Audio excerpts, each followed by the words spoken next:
Hi, my name is Devon Thomas, and this presentation is entitled A Butchered Book, Ernest Hemingway's To Have and Have Not as Greek Tragedy.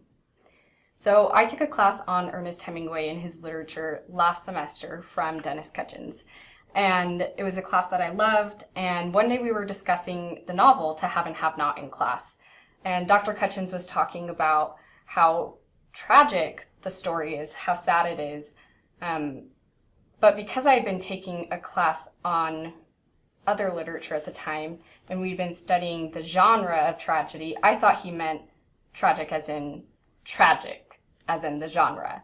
And then I understood, oh, he just meant in the traditional sad way. But then I started to consider, what if it was actually tragedy? Because To Have and Have Not is typically considered a butchered book, Ernest Hemingway's worst novel, and generally doesn't have a good reputation. And so then I started to consider what the implications would be if the novel could be read from a new lens, and if it could be given a second chance.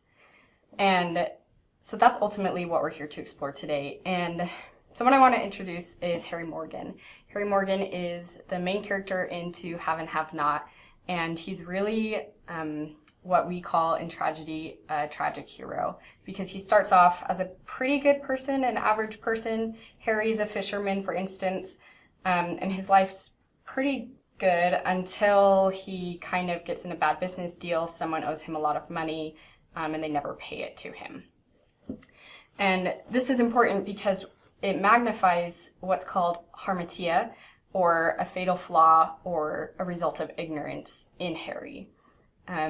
Because this tragic situation starts to bring up Harry's harmatia. And we see this because he says, as he's considering ways that he could earn money after he's lost all this money, I couldn't bring in a load because you have to have money to buy the booze. And then he says something interesting. But I was damned if I was going home broke and starve a summer in that town. And so not only does Harry say, this is a really difficult situation, I don't know what to do, he says, I'll be damned if I go home broke. And so really it's this I'll be damned attitude that Harry has that results in the tragedy becoming worse and ultimately complete with his death, because he's really too self-sufficient. And much like in many tragedies, Harry still has a choice with what he wants to do.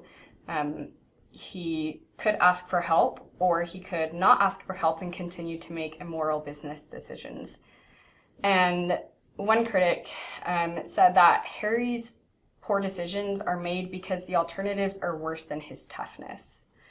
And so while we understand Harry's reasons for making those decisions, we don't necessarily justify them because he does have a choice.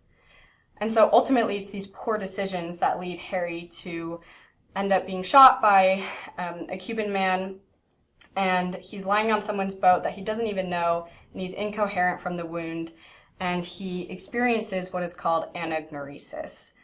And anagnorisis is essentially the final revelation within tragedy. It's the revelation that the tragic hero has at a point that's just a little too late. And so this starts when Harry says, now the way things are, the way they go, no matter what. So he's relatively incoherent, but it starts to become more clear when he follows it and he says, no matter how a man alone ain't got no bloody chance. And so again, he's incoherent, so his sentence doesn't really make sense on its own.